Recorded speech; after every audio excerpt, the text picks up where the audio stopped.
جو بہت زیادہ اعتراض کرتے ہیں، صاحب کہتے ہیں کہ یہ بدعت ہے، ناجائز ہے قبروں کی زیارت کرنا۔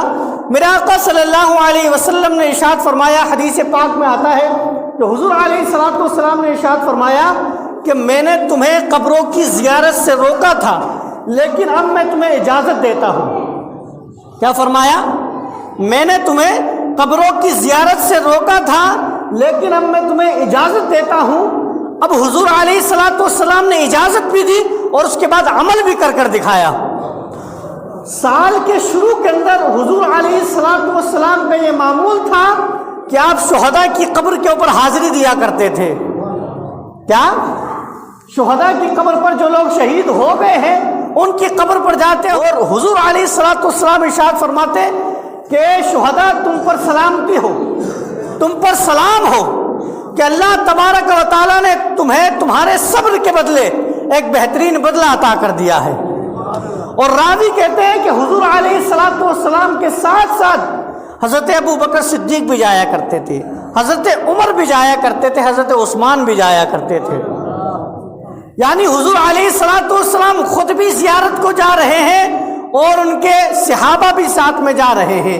اب یہ روایت پڑھنے کے بعد میرے ذہن میں ایک بات آئی کہ آخر کار حضور علیہ الصلوۃ والسلام نے یہ عمل کر کے پوری دنیا کو اور پوری قوم کو، پوری امت کو یہ پیغام دیا ہے کہ ہو سکتا ہے کہ آنے والے ٹائم کے اندر کچھ قومیں ایسی پیدا ہوں گی جو زیارت قبور کو منع کریں گی، جو زیارت قبور کو بدعت کہیں گی، جو زیارت قبور کو گناہ بھی کہیں گی، لیکن میں تمہارا نبی زیارت قبور کر کر یہ بتلا رہا ہوں کہ قبروں کی زیارت کرنا یہ جائز ہے اور اچھا کام ہے۔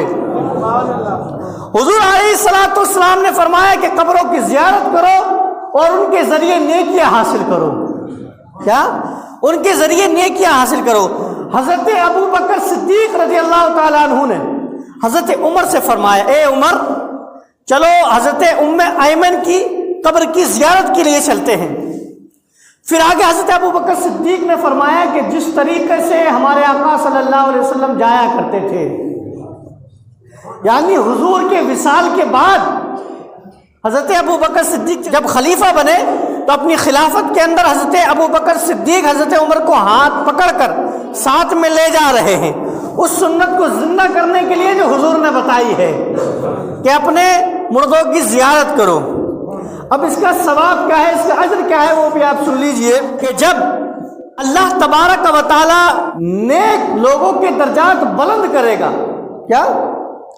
نیک لوگوں کے درجات بلند کرے گا، اور جب کسی شخص کا درجہ بلند ہوگا تو اللہ سے سوال کرے گا، اے میرے پروردگار یہ درجہ میرا کیسے بلند ہو گیا، یہ میرا درجہ کیسے بلند ہو گیا؟ تو رب تبارک و تعالیٰ فرمائے گا کہ دنیا میں جو تیرا زندہ بیٹا ہے وہ تیرے لیے ایصال ثواب کر رہا ہے۔ کیا؟ وہ تیرے لیے ایصال ثواب کر رہا ہے۔ تو پتہ کیا چلتا ہے کہ زندوں کے ایصال ثواب کرنے سے جو تمہارے مردہ ہے ان کے درجات میں بلندی ہوا کرتی ہے۔ تو ہر جو نیک بیٹا ہوگا یا بیٹی ہوگی اس کا یہ کام ہے، ان کی یہ ذمہ داری ہے کہ وہ اپنے آباء و اجداد کے لیے، اپنے والدین کے لیے ایصال ثواب کریں۔ حضور علیہ الصلوۃ والسلام نے فرمایا کہ 3 چیزیں تمہارے لیے بہتر ہیں۔ ایک تو صدقہ جاریہ۔ کیا؟ صدقہ جاریہ۔ صدقہ جاریہ کا مطلب کہ وہ صدقہ کہ جس کا ثواب چلتا رہے۔ کسی مسجد کے اندر پیسہ لگا دیا، مسجد جب تک باقی ہے ثواب ملتا رہے گا، نمازی پڑھتے رہیں گے۔ کسی مدرسے کے اندر پیسہ لگا دیا، کسی مدرسے کو بنوا دیا، مدرسے میں بچے تعلیم حاصل کرتے رہیں گے، وہ پڑھتے رہیں گے، آپ کو ثواب ملتا رہے گا۔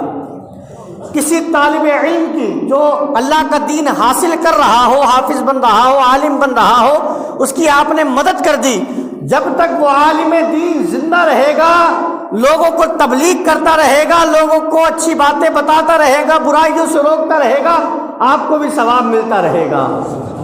تو ایسی جگہ ضرور اپنے پیسوں کو خرچ کیا کریں، جتنی آپ کی حیثیت ہے۔ اگر 10 روپے کی ہے تو 10 روپے کریں۔ کیا؟